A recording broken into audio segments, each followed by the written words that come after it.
ہمارے دو دشمن ہیں جو ہمیں جادہ مستقیم سے ہٹانے کے لیے دن رات کوشاں ہیں، ایک نفس اور دوسرا شیطان۔ نفس اور شیطان دونوں دشمن ہمیں راہ حق سے ہٹانے کے لیے دن رات جد و جہد میں ہیں اور ہمارے خلاف مساعی جد و جہد اور محنت کر رہے ہیں۔ ان میں جو نفس ہے وہ بڑا دشمن ہے یا شیطان بڑا دشمن ہے؟ عمومی طور پہ تو یہ کہا جاتا ہے کہ شیطان نے ہمیں ورغلا دیا، لیکن شیطان جب خود ورغلایا گیا، شیطان جب شیطان بنا تو اس وقت کوئی دوسرا شیطان تو نہیں تھا جس نے شیطان کو ورغلایا، وہ نفس تھا جو شیطان کو بھی شیطان بنا۔ نفس نے اندر سے سر اٹھا کے کہا تھا نا، انا خیر منہ، میں بہتر ہوں، اور باقاعدہ دلیل کھڑی کر لی اس کے نفس نے، خلقتنی من نار وخلقتہ من طین، مجھے تو نے آگ سے پیدا کیا ہے، اسے تو نے مٹی سے پیدا کیا۔ مٹی افضل نہیں ہوتی، مفضول ہوتی ہے، اور آگ اٹھتی ہے اوپر کو جاتی ہے، یہ افضل ہے، لہٰذا افضل مفضول کو سجدہ کیسے کرے، میں سجدہ نہیں کروں گا۔ باقاعدہ اس کے نفس نے ایک دلیل تراشی۔ اللہ اگر چاہتا اس کی دلیل کے بخی اور دھیڑ کے رکھ دیتا، لیکن اللہ تعالیٰ نے اس کی دلیل کا جواب دینے کی بجائے کہا جا میرے دربار سے نکل جا۔ اس نے کہا مالک مجھے مہلت دے دے، کہا جا قیامت تک تجھے مہلت۔ اللہ اکبر۔ تو اب شیطان کو شیطان بنانے والا نفس ہے جس نے اندر سے کھڑے ہو کے کہا انا خیر منہ، میں بہتر ہوں۔ اس میں نے شیطان کا بیڑا غرق کر، انانیت اسے کہتے ہیں، انا خیر منہ، اس سے انانیت ہے، میں بہتر ہوں۔ ایک بزرگ تھے، انہوں نے ساری زندگی اپنی زبان پہ لفظ میں نہیں آنے دیا۔ وہ فرماتے تھے یہ وہ لفظ ہے جس نے شیطان کا بیڑا غرق۔ تو وہ اس مفہوم کو ادا بھی کرنا چاہتے تو بالفاظ دیگر کر۔ کسی نے سنا کہ فلاں شخص ہے، اس کی زبان پہ کبھی میں کا لفظ نہیں آیا، تو اس نے کہا لو اس کی زبان پہ یہ لفظ کیوں نہیں آیا، میں جاتا ہوں اور ان کی زبان پہ یہ لفظ آئے ہی آئے۔ ہر شخص کی اپنی ترجیحات ہوتی ہے، ایک مہم پہ نکلا کہ ان کی زبان پہ لفظ میں لے کر آنا گیا۔ حضرت بیٹھے تھے، حضرت ایک مسئلہ پوچھنے آیا، بیٹا پوچھئے۔ کہا شیطان کو کس چیز نے برباد کیا تھا؟ حضرت اب تو بولیں گے نا کہ میں نے اس کا بیڑا غرق کیا تھا، کہوں گا جیسے بھی زبان پہ لفظ تو آئی گیا، اور شیخ بھی بڑے سمجھدار تھے، سمجھ گئے اس کی نیت کے کھوٹ کو کہ یہ کیوں آیا ہے اور یہ مسئلہ کیوں پوچھ رہا ہے۔ ہر مسئلہ تفہیم کے لیے نہیں پوچھا جاتا، اس کے مقاصد اور بھی ہوتے ہیں، اور اہل اللہ کو اللہ نے وہ بصیرت دی ہوتی ہے جو سائل کے انداز سے سمجھتے ہیں کہ اس کے مقاصد۔ تو کہا حضرت پوچھنے آیا ہوں کہ شیطان کو کس چیز نے برباد کیا؟ حضرت فرمانے لگے نماز کا ٹائم ہو گیا، ابھی جماعت کھڑی ہونے والی ہے، نماز کے بعد اس پہ بات کر۔ خیر نماز ہوئی، سلام پھرا تو حضرت خود فرمانے لگے کسی نے پوچھا تھا کہ شیطان کو کس چیز نے برباد کیا، جواب دینا چاہ رہا ہوں کس نے پوچھا تھا؟ جھٹ کھڑا ہو گیا میں نے۔ کہا بس اسی نے اس کا بیڑا غرق کر دیا۔ تو انانیت میں جو ہے یہ شیطان کو شیطان بنانے والی، نفس جس نے اندر سے سر اٹھایا اور کہا انا خیر منہ، میں بہتر ہوں، تو یہ شیطان کو شیطان بنانے والا نفس ہے۔ تو نفس شیطان سے بھی بڑا دشمن۔ اب ہمارے ساتھ دو بڑے دشمن لگے ہوئے، ایک شیطان اور دوسرا نفس، اور دونوں ہمارے باطن کو اجاڑنے کے لیے، ہمارے من کو بے چراغ کرنے کے لیے، ہمارے اندر کی روشنیاں بجھانے کے لیے دن رات کوشاں۔ ایک تنہا ناتواں اکیلی جاں، دو دشمنوں کے نرغے میں، اور دونوں دشمن بڑے تگڑے اور بہت طاقتور، اور ہر وقت ہمارے اوپر حملہ آور۔ الشیطان جاسم علی قلب ابن آدم فاذا ذکر اللہ خنس واذا غفل وسوس۔ حضرت نبی رحمت صلی اللہ علیہ وآلہ وسلم نے ارشاد فرمایا شیطان اولاد آدم کے دل پہ قبضہ جماتا ہے، اور جب بندہ غافل ہوتا ہے تو یہ وسوسے ڈالتا ہے، اور جب بندہ اللہ کا ذکر کرتا ہے تو یہ بھاگ جاتا ہے۔ تو شیطان وسوسہ اندازی کرتا ہے، باطن کو اجاڑتا ہے، من کو لوٹتا ہے۔ نفس اور شیطان دو بڑے دشمن تھے جو ہمیں جادہ مستقیم سے بہکانے کے لیے دن رات کوشاں تھے۔ اب اللہ کا کرم دیکھیے، اذا دخل رمضان سلسلۃ الشیاطین، جب ماہ سیام جلوہ فراز ہوتا ہے تو شیاطین جکڑ دیے جاتے ہیں۔ جو ہی ماہ سیام شروع ہوتا ہے، چاند طلوع ہوتا ہے تو شیاطین جکڑ دیے جاتے ہیں، پورا مہینہ وہ آزاد نہیں رہتے، جکڑ دیے جاتے۔ سلسلۃ الشیاطین، یہ جو مسجدوں کے دروازے کھل گئے، جہاں 1.5 صف ہوتی تھی وہاں 5 صف تراویحوں میں ہیں، تو یہ شیطان کے بند جانے کی وجہ سے۔ لیکن مہنگائی کا طوفان ہے، بد نگاہی ہے، بد تہذیبی ہے، جھوٹ ہے، دیگر امور بد بھی جاری ہیں، یہ نفس کے موجود ہونے کی، نیکی کا ماحول پیدا ہوا یہ شیطان کے بند جانے کی وجہ، لیکن ہماری برائیاں بدستور موجود ہیں یہ نفس کے موجود ہونے کی وجہ سے۔ اب ہمارے لیے آسانی یہ ہو گئی کہ دو دشمن تھے جن کا ہمارے سے مقابلہ تھا، ایک نفس اور دوسرا شیطان۔ ہمارے لیے یہ سہولت ہو گئی کہ ہمارا ایک دشمن باندھ دیا گیا۔ اب دشمن ایک ہے جس سے ہم نے ماہ صیام میں، اور وہ دشمن کون سا ہے؟ نفس۔ اب نفس کا مقابلہ اتنا آسان بھی نہیں، یہ بہت ڈاڈا دشمن ہے، اندر کا دشمن ہے، گھر کا بھیدی ہے۔ باج فقیراں کسے نہیں ماریا، باہو ظالم چور اندر داہو۔ یہ بڑا سخت اور بڑا شدید قسم کا دشمن ہے۔ یہ اس کی چالیں بہت باریک، شیطان کی چالیں بھی بڑی باریک ہیں اور نفس کی چالیں اس سے بھی زیادہ باریک۔ اب کیسے مقابلہ کریں گے؟ شیطان بھی ہماری متاع عمل کو لوٹنا چاہتا ہے، حتیٰ کہ ہمارے ایمان کو برباد کرنے پر تلا ہوا ہے، اور نفس بھی چالیں چل رہا ہے، اور ہم اپنی زندگی لاؤبالی میں گزارتے چلے جا رہے ہیں۔ ہمیں پتہ ہی نہیں کہ ہم موت کے کتنا قریب ہو رہے ہیں، اور شیطان ہمارے اوپر، نفس ہمارے اوپر حملہ آور ہے، اور یہ چاہتے ہیں ٹھیک ہے یہ چلتا رہے، یہ رسمی زندگی گزارتا رہے، کوئی بات نہیں، اس کے اندر کو ہم لوٹ لیں۔ اور یہ دونوں دن رات لگے ہوئے۔ ماہ صیام آیا تو ہمارا ایک دشمن بند گیا، ہمیں تھوڑی سی سہولت مل گئی۔ اب ایک ہی دشمن باقی ہے جس سے مقابلہ کرنا باقی ہے، اور وہ ہے نفس۔ اب نفس سے مقابلہ کیسے ہوگا؟ تو کسی ایکسپرٹ سے پوچھیں کہ جناب نفس ہے، ہم کمزور ہیں، شیطان دشمن ہمارا بندہ ہوا ہے، دو محاذ کھلے تھے تنہا جان کے لیے، ایک محاذ بند ہو گیا، اب ایک ہی محاذ ہے، مقابلہ کرنا ہے تو کیسے کرنا؟ اللہ اکبر۔ تو ہم اقبال کی بارگاہ میں عرض کیا کہ آپ بتائیے۔ وہ کہنے لگے میں آپ کو اپنے مرشد مولانا رومی کے پاس لے جاتا ہوں۔ رومی کے پاس اقبال لے کر کے گئے تو رومی نے کہا کہ میں آپ کو ایک اور شخص کا پتہ بتاتا ہوں، اور وہ اتنا کامل ہے اور اس شعبے میں اس قدر ایکسپرٹ ہے۔ اس نے کہا ہفت شہر عشق را اتار گشت، ما ہنوز اندر خمیں یک کوچام۔ عشق کے ساتوں شہر حضرت شیخ فرید الدین اتار گھوم چکے ہیں، اور ہم پہلے شہر کی پہلی گلی کے کونے میں کھڑے ہیں۔ یعنی اتنا بڑا شخص شیخ فرید الدین علیہ رحمہ، تو کہا وہ بتائیں گے تمہیں کہ نفس کا مقابلہ کیسے کرنا ہے۔ رومی کہتے ہیں کہ وہ میرے بھی استاد ہیں، رومی کہتے ہیں کہ وہ میرے بھی ہادی و مرشد ہیں۔ جس عشق کے شہر میں میں داخل ہوا ہوں اور ابھی کونے پہ کھڑا ہوں، اس طرح کے ساتوں شہر وہ گھوم کے بھی آئے۔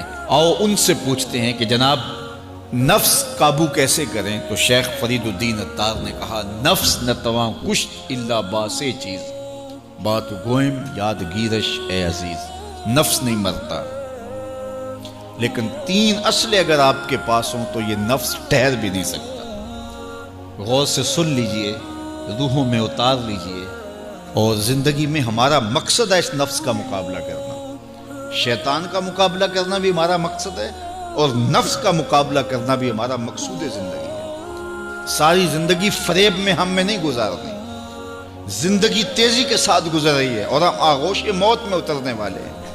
تو یہ ڈاڈے دشمن ہماری متاع عمل لوٹ رہے ہیں، ہمارے کیے ہوئے عمل کو عجب سے، تکبر سے، ریاکاری سے برباد کر دیتے ہیں۔ ہمیں پہلے عمل کی طرف جانے نہیں دیتے، پھر عمل کے اندر وسوسے ڈالتے ہیں، پھر عمل ہو جائے تو اس کو پھر برباد کرنے کی کوشش کرتے ہیں۔ کتنے ڈاڈے دشمن ہیں جن کے نرغے میں ہم پھنسے ہوئے ہیں۔ تو پھر ہمیں کوئی بندہ مل گیا ہے جو بتا رہا ہے کہ جناب اس کا مقابلہ ایسے کریں گے، تو پھر اس کی سن لیں ہم اور غور کر لیں اور اپنے اندر اتریں۔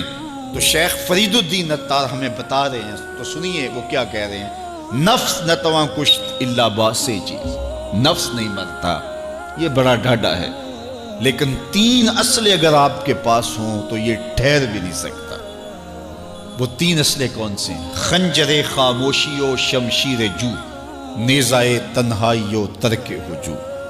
ایک خاموشی کا خنجر، دوسرا بھوک کی تلوار، اور تیسرا تنہائی کا نیزہ۔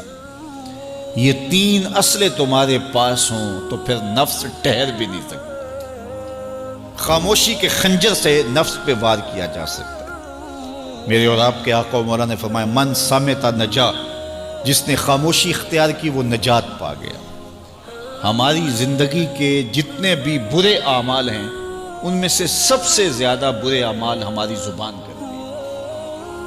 ہمارے ہاتھ بھی گناہ کرتے ہیں، کسی پہ ظلم کریں تو گناہ کرتے ہیں، ہمارے پاؤں بھی گناہ کرتے ہیں، برائی کے اڈے پہ چل کے جاتے ہیں، ہماری آنکھیں بھی گناہ کرتی ہیں، ہماری سوچیں بھی گناہ کرتی ہیں، ہم حرام کمائیں کھائیں تو پیٹ بھی ہمارا گناہ کرتا ہے، لیکن سب سے زیادہ گناہ ہماری زبان کرتی ہے۔ جھوٹ یہ بولتی ہے، غیبت یہ کرتی ہے، بہتان یہ لگاتی ہے، گالی گلوچ سب و شتم یہ کرتی ہے، گلے شکوے کا انداز، ناشکری کا لہجہ یہ اختیار کرتی ہے۔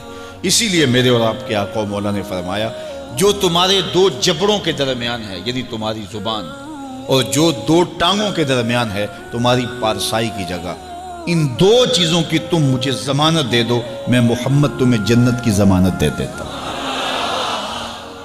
تو اپنی زبان کی حفاظت کرنی ہے۔ دیکھیے یہ سننے کے لیے چیزیں نہیں ہیں محض، بلکہ ان پر ہم عمل کریں، اور آج سے ہی دیکھیے یہ موسم رحمت ہے، رحمت کی برکھا برس رہی ہے، اور یہ موسم نور ہمارے سیکھنے کے لیے ہے۔ تو ہم اپنے نفس کو کیسے قابو کریں گے؟ دو دشمن تھے، ایک بندھا ہوا ہے، چھوٹ کے کچھ نہیں کر سکے گا اگر نفس کو قابو میں کر لیا، اور اگر ہم نفس کنٹرول نہ کر سکے وہ تو جہنم کی آگ میں اور زنجیروں میں جکڑا ہوا پیچو تاب کھا رہا ہے کہ یہ جو ٹوپیاں پہنے ہوئے مسجدوں میں جاتے ہو نا، میں عید کے دن نپٹ لوں گا تم سے، وہ تو اور نفس کے ساتھ مل کے ہمارا بیڑا غرق کرے گا اور ہمیں اور دور کر دے گا، اور ہماری باطنی اساس اور بنیاد اور کمزور کر دے گا۔ اس لیے ضرورت ہے کہ ہم اپنے نفس کو ان دنوں کے اندر کمزور کریں۔ اس کا پہلا نسخہ کیا ہے؟ خاموشی کا خنجر۔ آپ جب خاموشی اختیار کریں گے، زبان کو صرف ضرورت کے لیے استعمال کریں گے، تو پھر نتیجہ کیا ہوگا کہ آپ کے گناہ بہت کم ہوں گے، جھوٹ کم ہوگا، غیبت نہیں ہوگی، بہتان تراشی نہیں ہوگی، دیگر اعمال جو زبان کے ذریعے سے صادر ہوتے ہیں اور ہم گناہوں میں اضافہ کرتے چلے جاتے ہیں، تو زبان کو اگر کنٹرول میں کر لیں گے، اللہ اکبر، حضور علیہ السلام نے زبان کے کنٹرول کرنے کی تلقین کی، اور یہ بغیر ہڈی کے گوشت ہے، اس کو سنبھال لیا جائے، 32 دانتوں میں جکڑ کے رکھی گئی زبان ہے، لیکن یہ پھر بھی قابو میں نہیں رہتی۔ اس کو کنٹرول میں کر لو، اس کو قابو میں کر لو۔ ایک روایت میں آتا ہے جب صبح ہوتی ہے تو سارے اعضائے بدنیاں زبان کے آگے ہاتھ جوڑتے ہیں کہ بی بی تو نہ کچھ کرنا، تیری وجہ سے ہم سزائیں کاٹیں گے اور اذیتیں پائیں گے۔ تو زبان کو قابو میں کرنا، اور اس کا علاج کیا ہے؟ خاموشی۔ من صامت نجا، جو خاموش ہوا وہ نجات پا گیا۔ خنجر خاموشی، خاموشی کا خنجر ہو تو نفس کے لیے بہت بڑا وار ہے۔ دوسری بات، شمشیر جو، بھوک کی تلوار۔ بھوک کے ذریعے نفس کشی ہوتی ہے۔ نفس کا مقابلہ بھوک سے ہم کر سکتے ہیں، چونکہ جب بھوک ہوگی تو اس وقت بہت ساری خواہشات جو ہیں وہ دم توڑ جائیں گے۔ اللہ کے محبوب علیہ السلام کا ایک فرمان سنیے، بالخصوص نوجوانوں کے نام، یا معاشر الشباب من استطاع منکم الباء فلیتزوج فإنه اغض للبصر واحسن للفرج فمن لم يستطع فعليه بالصوم فإنه له وجاء۔ فرمایا اے جوانوں کے گروہ، تم میں سے جو نکاح کرنے کی طاقت رکھتا ہے وہ دیر نہ کرے، جلدی نکاح کر لے۔ کیوں کہ نگاہ اور پارسائی کی جگہ کا محافظ ہے، تمہاری نظر کو بھی محفوظ کرے گا اور تمہاری پارسائی، تمہاری عصمت کے جوہر کو بھی محفوظ کرے گا۔ تو اگر کسی کے پاس استطاعت ہے تو وہ نکاح کرنے میں دیر نہ کرے۔ فَإِن لَمْ يَسْتَطِعْ، اور اگر کوئی طاقت نہیں رکھتا، اس کے حالات ایسے نہیں ہیں کہ وہ نکاح کر پائے، فَعَلَيْهِ بِالصَّوْمِ، تو فرمایا وہ کثرت کے ساتھ روزے رکھے۔ فَإِنَّهُ لَهُ وِجَاءٌ، روزے اس کے لیے قاطع شہوات ہیں اور اس کی مشکلیں آسان کرنے والے ہیں۔ تو نوجوانوں کو اگر استطاعت نصیب ہو جائے تو وہ شرم نہ کریں، وہ نکاح کی طرف بڑھیں تاکہ ان کی عصمت کے جوہر کی حفاظت ہو سکے۔ لیکن کسی وجہ سے نکاح میں تاخیر ہے تو پھر وہ کثرت کے ساتھ روزے رکھیں۔ روزوں کی کثرت گناہ سے، شہوات سے، برائی سے، گناہوں سے انسان کو بچاتی ہے۔ تو کثرت کے ساتھ روزے رکھے جائیں تو روزہ بھوک جو ہے وہ نفس کشی کا ایک مؤثر ترین علاج ہے، اور یہ میرے اور آپ کے آقا و مولا نے بیان فرمایا۔ تو بھوک کی تلوار جو ہے یہ نفس کشی کا ایک مؤثر ذریعہ ہے، اور نفس کا سر کاٹنے کے لیے بھوک کی تلوار ہمیں ہر وقت حمائل کیے رکھنی چاہیے، اور ہر وقت اپنے ساتھ لٹکا کے رکھنا چاہیے، کثرت کے ساتھ ہمیں روزے رکھنے چاہیے۔ تیسری بات فرمایا نیزہ تنہائی، تنہائی کا نیزہ۔ جب آپ عمومی طور پہ مجلسی زندگی میں ہوں گے تو بہت ساری خطائیں اور بہت سارے گناہ مجلسی زندگی میں آپ سے سرزد ہوں گے. تو جب آپ تنہائی اختیار کر لیں گے تو بہت سارے گناہوں سے بچ جائیں گے. حضرت شاہ نقشبند بخاری علیہ رحمہ فرماتے ہیں کہ فقیر کے لیے سب سے بہتر جگہ اللہ کا گھر مسجد ہے، یا پھر کامل شیخ کی صحبت ہے، یا پھر تنہائی ہے. چوتھی جگہ سوائے ہلاکت کے اور کچھ نہیں ہے. العافیۃ فی العزلہ، عزلت میں تنہائی میں عافیت رکھی گئی ہے. اس لیے اپنے آپ کو ایسے ہجوم میں ایسی جگہوں پہ لے جانے سے روکیں، اپنے آپ پر ضبط کریں جہاں نظر پاک نہیں رہتی، جہاں خیال کی پاکیزگی کا سامان نہیں رہتا، اور جہاں آپ کی جو ہے وہ آپ کی زبان محفوظ نہیں رہتی. دوستوں کے ساتھ بیٹھیے، آپ عزیزوں رشتہ داروں کے پاس جائیے، ضرور ملاقات کیجیے، لیکن اس کا ایک اعتدال ہونا چاہیے. اگر آپ سمجھتے ہیں کہ کسی جگہ جاتے ہوئے، کسی جگہ پہنچ کر آپ کی نظر میں پاکیزگی نہیں رہے گی، خیالات میں گندگیاں گردش کرنے لگ جائیں گی، سوچوں میں آوارگی آنے لگ جائے گی، تو وہ شادی کی تقریب ہو یا کوئی اور تقریب ہو، وہاں جانے سے اپنے آپ کو روک لیں. کیونکہ وہاں جا کے آپ اپنا کوئی فائدہ نہیں کر رہے، اپنا نقصان کرنے جا رہے ہیں. تو جہاں آپ کو یقین ہو کہ آپ وہاں اپنے آپ کو بچا نہیں پائیں گے، اپنی حفاظت نہیں کر پائیں گے، تو وہاں سے تنہائی بہتر ہے، وہاں سے عزلت بہتر ہے. تو یہ تین چیزیں ہم اگر کر لیں تو یہ نفس کشی کا ایک مؤثر ذریعہ ہے. اب ماہ سیام کے اندر اللہ تعالیٰ یہ تینوں چیزیں ہمیں نصیب کرتا ہے. ہم زیادہ بولتے نہیں ہیں، روزے سے ہوتے ہیں، بلکہ فرمایا اگر تم سے کوئی شخص بحثے، کوئی الجھے، کوئی لڑائی کرنا چاہے، بدتمیزی کرے، تو اس سے کہو انی صائم، میں روزہ رکھا ہوا ہے. اور اسی طرح بھوک تو میسر ہوتی ہی ہوتی ہے. اور تیسری بات کہ عزلت بھی میسر ہو جاتی ہے، اس میں آپ ذکر کے لیے، فکر کے لیے، روزے میں آپ تلاوت کلام مجید کے لیے تنہائی اختیار کرتے ہیں. تو گویا روزہ ایک ایسی تربیتی ورکشاپ ہے کہ جس کے ذریعے سے آپ کے نفس کی تہذیب ہو جاتی ہے. جب نفس قابو میں آ گیا، نفس کنٹرول میں آ گیا، نفس کو آپ نے کمزور کر لیا، تو شیطان چھٹ کے بھی کچھ نہیں کر سکے گا. کیونکہ شیطان ہمارے اوپر حملہ کرتا ہے نفس کے ذریعے سے. باہر کا دشمن ہے اور نفس اندر کا دشمن ہے. ہمارے دیہاتوں میں چوری ہو جائے نا تو بوڑھے بزرگ مل کے بیٹھ جاتے ہیں کہ بتاؤ چوری کیسے ہوئی. تو ایک نقطے پہ سارے متفق ہوتے ہیں، اور وہ نقطہ یہ ہوتا ہے کہ کوئی اندر کا بھیدی ضرور ہے. جب تک کوئی اندر کا بندہ نہیں تو باہر سے کوئی آ کے از خود چوری نہیں کر سکتا، تو کوئی اندر کا بندہ ضرور موجود ہے. نفس اندر کا بھیدی ہے اور شیطان باہر سے آ کر حملہ آور ہونے والا ہے. اس لیے شیطان کو اندر آنے کا موقع نفس دیتا ہے. نفس کو ہی کمزور کر لیجئے، وہ آپ کا ساتھی بن جائے، نفس امارہ، نفس مطمئنہ بن جائے. اور وہ نفس جو برائی کا حکم دیتا ہے وہ نفس امارہ کہلاتا ہے. اور جب وہ کثرت ذکر سے، عبادت سے نفس مطمئنہ بن جاتا ہے تو پھر وہ شیطان کے لیے رکاوٹ کا ذریعہ بن جاتا ہے اور آپ کی زندگی محفوظ ہو جاتی ہے. اور یہ ہمارا کام ہے، یہ ہمارے کرنے کا وظیفہ ہے. دیکھیے حضرت انسان کو اللہ نے اختیار دیا، زندگی دی، فہم دیا، ادراک دیا، گناہ کی قوتیں اور نیکی قوتیں ساری اس کے ساتھ لگی ہوئی ہیں. اس نے صرف ایک لا ابالی شخص کی طرح زندگی نہیں گزارنی کہ جو سامنے آ گیا کھا لیا اور جو زبان پہ آ گیا بول دی. ایسا نہیں ہے. یہ تو انسان ہے، اس کو تو اپنی زندگی کی راہیں خود متعین کرنی ہے کہ میری دنیا آخرت کے لیے نفع بخش کیا چیز ہے اور نقصان دہ کیا چیز ہے. انا ہدیناہ السبیل اما شاکرا و اما کفورا، کہ ہم نے اس کو دونوں راہیں دکھا دی. وہدیناہ النجدین، اس کو پتہ ہے یہ اچھائی ہے یہ برائی ہے، اس نے اس سے اجالنا ہے اپنے اندر کو اور اپنے باطن کو سنوارنا ہے. تو ماہ سیام ہمارے لیے موسم رحمت اور موسم نور ہے جو ہمارے اندر کی روشنی کا سبب اور ذریعہ ہے. تو آئیے یہ موسم اللہ نے ہمیں نصیب کیا. قرآن مجید کی کثرت سے تلاوت کریں، نفس کمزور ہوگا. تنہائی اختیار کریں، نفس کمزور ہوگا.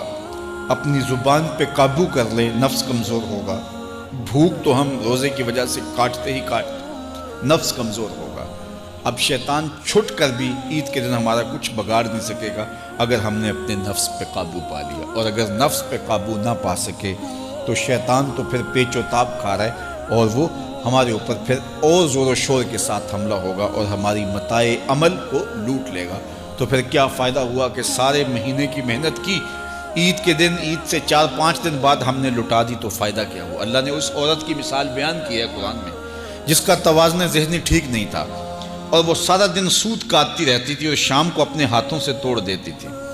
تو کہا کہیں ایسا نہ کرنا کہ تم بھی اس عورت کی طرح ہو جاؤ کہ اپنے ہاتھ سے کاتا ہوا سوت اپنے ہاتھوں سے ہی توڑ دو۔